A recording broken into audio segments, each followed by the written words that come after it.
You know that moment when you've been in a room for a while and all of a sudden stinks like caca, Mm-hmm. and you're like, "Damn, what is that smell, man?" And you walk around and there's something wrong with the way your foot feels. So you kind of go off. You know where this is going. You go, you go off. We're way too You happy. go off to a corner, check underneath your shoe, and lo and behold, you stomped on the turd. That's kind of what I watched with Stomping Grounds. Look, man, it was a valiant effort. I'll give WWE that much.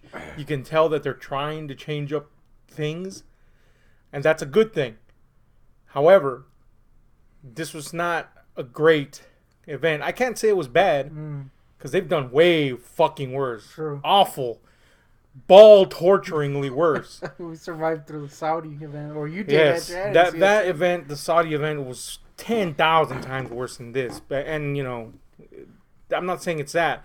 I'm just saying it was kind of not good either, like noticeably so. And it all started on a bad note.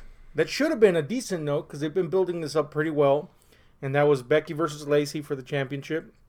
Unfortunately, it was Dud Town, and then I don't mean Dudleyville. I mean Dud Town. This shit was boring, dude. It was dull. And I wish it wasn't. You know, we know Becky can work. We know Lacey can work, no matter how many people say she can't because they're angry because she's going against Becky. You know how that goes. Uh, this is all on Becky. Mm, And no, it's not because I like Lacey. I like Becky too. I like both these girls. But this is all on Becky because she dominated the match. She was basically the one doing everything, and she was just clumsy. None of her blows looked like they were actual blows, like she was holding back, and it just didn't look convincing. Nothing she did looked convincing. It looked slow. The timing was off on a lot of stuff. And dude, Becky, you gotta stop calling shots so fucking loud, man. Every single fucking time she was gonna do something like super loud, audibly loud, what she was gonna do, and that just takes you out of it on its own. You know what I'm saying? Yeah, and it was pretty much just her running roughshod on Lacey. Lacey got in a few hits, but nothing special. It felt like nothing happened with this thing. And then on top of it, you already knew Lacey wasn't gonna be a serious contender here. So that was it. It was just this thing that I was like, oh, that was a slog, wasn't it? Unimpressed thoroughly. It should have been a good match. They've had better matches on Raw, which is lame.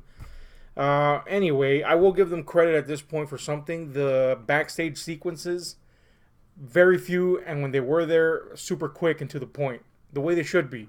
yeah. So I'm not even gonna mention the ones that come up because they were just to the credit of the matches, and boom, in and out, just like boning. Yeah. Felt good. Anyway, the next one felt good. The next match, that is, and that's New Day versus Sami Zayn and KO. Of course, there's been a little background between them, so at least there's some precedent for them going up against each other. But you know what? Just like Becky dominated the Lacey match, KO and Sami started off strong by taking out E and then focusing on fucking I always forget his name, dude. Xavier Woods, Mm, and that was like the bulk of the beginning of the match. But unlike some other entertainers out there, Sami Zayn and KO can make that entertaining. They can make it enjoyable to watch. It wasn't boring. It wasn't dull. Or maybe it's off. I just came off something dull. yeah. But it was enjoyable to watch. They're good heels. That's the thing. They're good heels, so they can make that enjoyable. And the audience was into the idea of cheering for New Day as they usually are. And once the tables turned, the match was really good, man. These two put in a pretty damn good show with Sami Zayn and KO ultimately getting the win. This was one of the two good matches in this Good event. God, too. Yes, or I should say one of the two great matches in this event. Um, we'll see what happens next, and that was another great one, and that's Ricochet versus Samoa Joe. This was for the U.S. Championship. I gotta say, Ricochet didn't land his superhero landing, Oh, yeah. and dude, that sucker just went face first. I did make a little joke about it on Twit. Yeah. And then showed his dingling or whatever was leaked. It's like, why are you shooting it from that angle, camera guy? First of all, and then you linger on it for 5,000 hours as he falls on his face. Anyway, this was a cool match, man. Samoa Joe coming off strong as he always does. You know, a lot of people are saying he's phoning it in now. Behind the scenes talk is he's phoning it in. He can phone it in and still sell it that well. Shit, give me that phone in for a while then. He's good. He's just good as this monstrous, unstoppable bruiser that just happens to be very good technically speaking. And Ricochet was doing his thing, as we know. And I was afraid that their styles wouldn't mix, but the story they told was pretty awesome. Ricochet had to get clever to get his win because, yes, indeed, he did win, and he is now the U.S. champ, which is good. One, he deserves a push. Two, they weren't doing anything with Joe in that fucking championship because of the Ray thing. Yeah. So this is a good time to let Ricochet do something. I don't know if he's going to continue going up against Joe, presumably so. But either way, if he does or he doesn't, that's good stuff. And the match was good. So, hey, 2 great matches in a row. Nothing could go wrong at this point, right? Oh, I'm wrong, baby. Because next up we had Heavy Machinery versus Daniel Bryan and Rowan. Now they have been kind of sort of building this up. Pseudo building it up. But really the match means nothing much. Clearly not to Daniel Bryan. But look, man, they're trying to push Heavy Machinery as baby faces, as they should.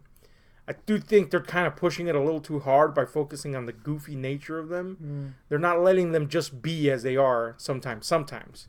Usually with promo spots and stuff like that. But why are you going to book a team that's like decidedly something you want to push as a babyface against loathed heels, but you're booking them in the state that's the home state of the heel? That's just something freaking WWE has a problem with sometimes. And it's Washington, so you know they're going to be douchebags about it. Yeah. So everybody was ardently behind Daniel Bryan, and it's not that they put on a horrible match. It's that not seeing the results of what's supposed to be going on happening before you really wins a match. You're like, it feels like a failure you're watching. Even it could be the greatest match of all time, but it just feels like an abject failure because people are just being dicks or, you know, whatever. So it was one of those where you're just like out of it the whole time because you're like, this stinks. This stinks. And pretty much, Daniel Bryan dominated with his technical skills, so that was good.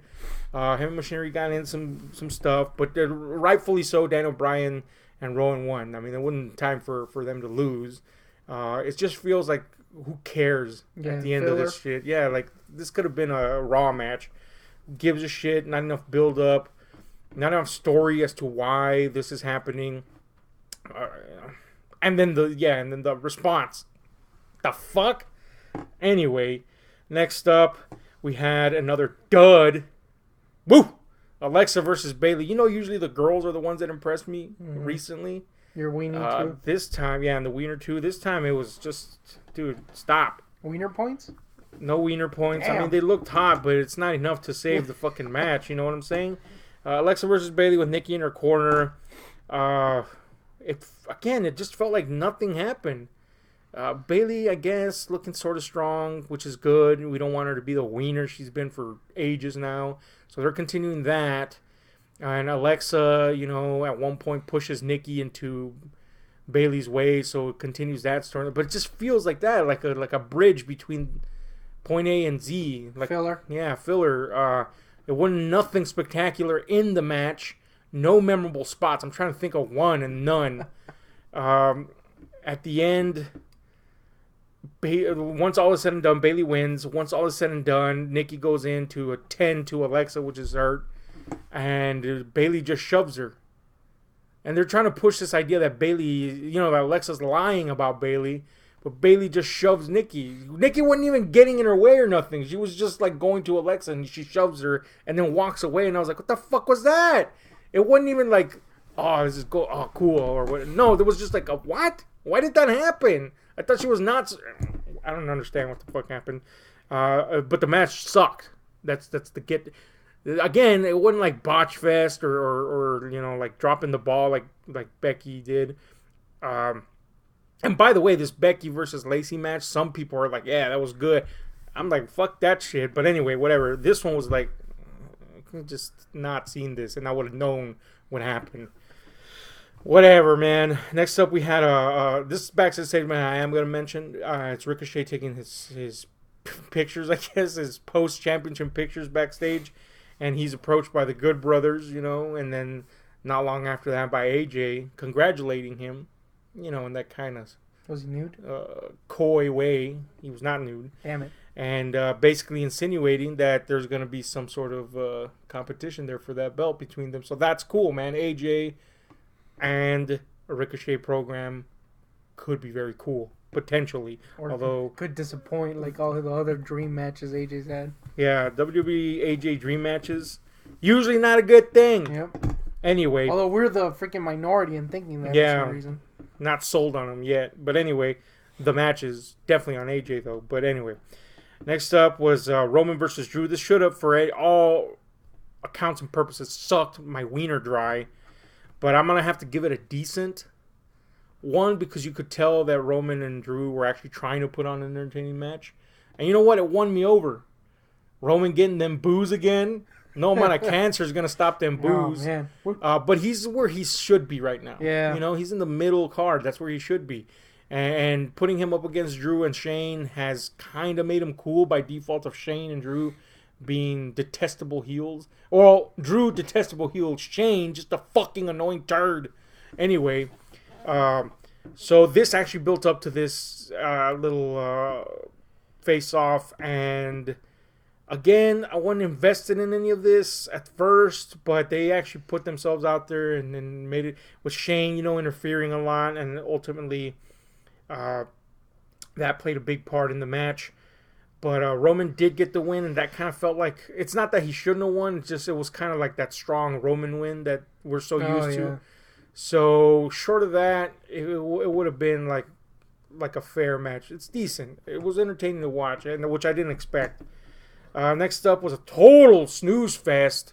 Fuck, dude. This thing sucks. Kofi versus Dolph in the steel cage. Oh, God, yeah. Why put the steel cage? It sucked. Okay, look, they made a lot of things clear that we know how steel cage works. You don't have to explain it to us. The point is, explain it to all the 2,000 people they gave away tickets to as well. Yeah, that's probably the case, except that they can't hear the fucking commentators. A good point. The point is, this fucking shit, dude. It just there was not one memorable spot in this. Which, if you're gonna be in the steel cage, you gotta have some memorable spots. And it was just like retarded at times, like they didn't plan this or what. Like there's this point where Kofi is on the fence and he can get out of the cage, right? But for some reason, quote, he can't get his foot or his feet into the holes in the fence, right? And that's what it looks like he's doing, like he's struggling to get up there. Yet, like 3 seconds later, when Dolph is on top of the fucking fence, he leaps up there like fucking, I don't know, man, the wind drifting up into the fucking sky. Like, how the fuck did you get up there? So I thought your feet didn't fit in the holes. The only good part about this match was the finish, where, Dolph was going to crawl out of the fucking cage and Kofi just kind of did this leap through and landed outside. I guess that's pseudo-memorable. It was just about as unremarkable a fucking steel cage match as you can conjure up. And considering these two are good workers, that sucks. But the story sucks too. Yeah. So it's like nothing to keep you there. Nothing, man. No investment in that whatsoever. And speaking of no investment, holy shit, Baron fucking Corbin is a thing, isn't he? Damn. Keep forgetting he exists. Look, a lot of people are bitching about, and the crowd there too was bitching. I will give this: the crowd was very invested throughout the whole fucking event. Yeah. But I don't know why. Maybe because they got free tickets. But anyway, the point is, Seth versus Corbin.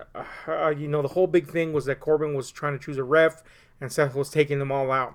Now, a lot of people have been bitching, saying that was stupid who Corbin ultimately chose as the ref. I fucking highly disagree. This is the one time in the stupid-ass storyline where they actually thought of something clever, or pseudo-clever. It's not clever because it's wrestling, but the point is, this is the one time they actually put some fucking effort in this lame story, and that's what you're concentrating on? How about concentrating on the fact this match sucked dicks? So anyway, the ref he chose was Lacey, okay? which made sense as to why they would put Becky Lacey at the beginning. Yeah. But also, by the way, thanks to the stupid commentary team, during that Becky Lacey match, they kept referring to her as the girlfriend. So you just knew ages ahead of time who he was going to pick. But the point is... Subtle ass shit right there. Yeah, this commentary team's got to die. But anyway, he picks Lacey. And I don't get what this criticism is. Like, look, Seth can't, unless he turns heel and doesn't work in the WWE, hit Lacey. That's the whole fucking side. They actually kept consistency with a stupid storyline. Yeah. You know, he can't hit Lacey. There's a reason for Lacey to screw him. People were like, "Oh, it's stupid that she kept changing the rules." You've seen matches like this before. They yeah. That's what they fucking do. That actually does make sense. They establish he's hitting everyone. Yeah, so I gotta hit a chick. All I can fucking exactly. All I can fucking throw a guess at here is that people who dislike Lacey so much that they're calling that stupid. I don't get it, man. It made sense in the context of the story and everything else that was going on with both characters. Now, let's get to the fucking match. That fucking sucked. Why? Because it was just Baron. Yeah. Baron running a roughshod on Seth. Now, the reason for him running a roughshod on him was good because it was Lacey bending the rules for him. Cool. And there's a reason for her to do that. There's a reason for all this to happen. It's just Baron fucking sucks. He's horrible, man. Nothing gets... Look, I think it was Stone Cold, or no, it was Jericho recently that made this clear. And he probably was being nice. He's like, look, Baron's a cool guy, good worker or whatever. Hang out with him. But it's not his time. It's not his time. It really isn't. It's never been his time, and I'm gonna fucking go ahead and guess it's never gonna be his Unless time. he morphs into another person. He fucking sucks, dude. He's so bad. I gotta say though that the thing that stuck out the most about Baron was not his lame ass person, but the fact that he has this like weak ass mustache now. Oh no! I don't even know how long he's had this, but I just noticed it. That's how weak this mustache is. How much you tune out? Yeah, dude. No, it's just like Baron sucks, so I try to avoid seeing him. Yeah. Like his face. But for some reason, this time I know it. So if he's had this mustache for a while, holy shit. Damn, it sucks that bad. But dude, this mustache licks. It's just like barely there. It looks like he's like, like John Wayne in that fucking The Conquerors movie. Oh no. It looks like a Mongol mustache. Not it just looked fully formed. It looks like a damn dead worm. I mean, we know he's a Mongoloid, but a Mongol? It was lame, dude. Anyway, after the crowd started chanting, "This is stupid," and realized that it wasn't, no matter how much you say it, it's not. The match is stupid. But anyway, whatever.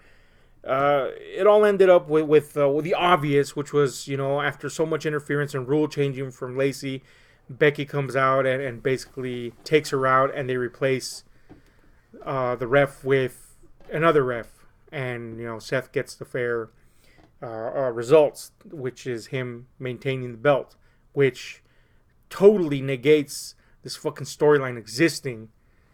Because you think by now, as much as they've been pushing Corbin, he would have won the stupid thing. Not that I wanted him to win the stupid thing. It's just like, stop. If you're not going to make this idiot the fucking champ, then stop investing so much time in storylines with him. He sucks dick. He should die.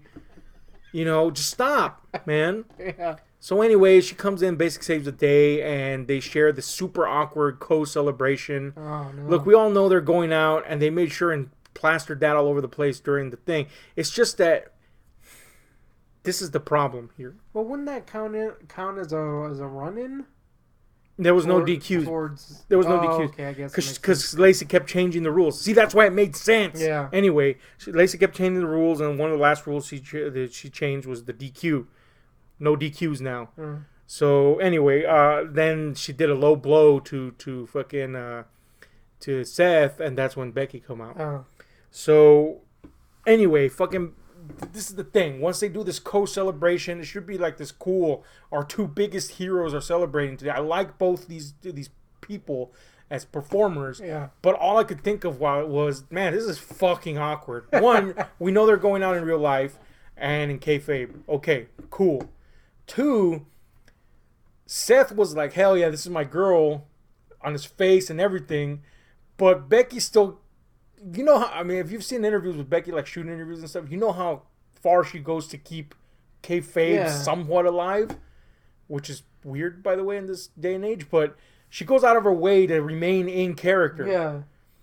So she's the man. This tough as nails, doesn't let can't suddenly be all swoony. Yeah, shit. She was just still like, and it was awkward because you could tell that she was like, I don't want to maybe hurt his feelings or whatever. I do want to hug the guy. Maybe grab his little ass there, as apparently she did. But the point is, at the same time, she's trying to keep up this facade of the man, right? Unflinched by anything. And so it was weird, man. It was just like, what is this? This is awkward. I shouldn't be seeing this. This is bizarre. Anyway, that was the thing. That's how it ended. It was an event. You know what I'm saying? I can't say it was bad. The logo was a boot. Yeah, I wasn't bored. I was just like, this is a thing I'm watching. This would have been a good episode of Raw. Let me put it that way. And as an event, there's expectations with events. You expect something above the Call of Duty at an event. This was just duty. Both work and feces. You know what I'm saying? Don't make me laugh. This was a fucking thing that happened. That's all I can say. I guess in 3 weeks there's going to be another event. What's it called? Like an actual event, Extreme Rules. Oh. Just stop with these lame events. I appreciate that they're obviously trying to do something. I mean, I'll take the one event a month instead of the two. But at the same time, if you're gonna make crap like this, yeah. And again, I don't want to be like everybody that I've heard so far, being like, this garbage. It's not. It was just. It's just a thing. Fine. It's a good Raw episode. That's what it is. Nothing else. As an event, it's but fine. But it's not an event. That's the problem. So anyway, tell us what you thought about this thing. Wait, did you get a number rating? Yeah, on a scale of 1 to 10, I'd give this like a fucking 4. You know what I'm saying? If this was a Raw, I would give it like a fucking, I don't know, like a solid 7. It would have been a good Raw. Yeah. Except for a few matches that really stunk. And Baron sucking balls 24/7. Other than that, it would have been like a solid 7 Raw. But this is an event, man. Come on. 4. And I'm being nice, really, with that 4. Yeah. Becky was sucking balls, dude. I don't care. Look, I love Becky. Hayden? I love Becky. Yeah. I'm with you, crowd. I'm not with you when you just, like... Suddenly turn? Yeah, you know what I'm saying? But I'm with you and loving Becky. It's just, she sucked ass in that match. You know what I'm saying? Sucked ass. And I know some people are going to be like, hey, he's Lacey guy. That's why he's saying that. No, she sucked ass in that match. They've had good matches before. Yeah. This sucked. Dings. Anyway, that's my thoughts. The horn. Baron Corbin should die. Yeah. And that's it. Tell us what you thought about this thing. Hit like, share, subscribe, and notification buttons because, we're at. Yep.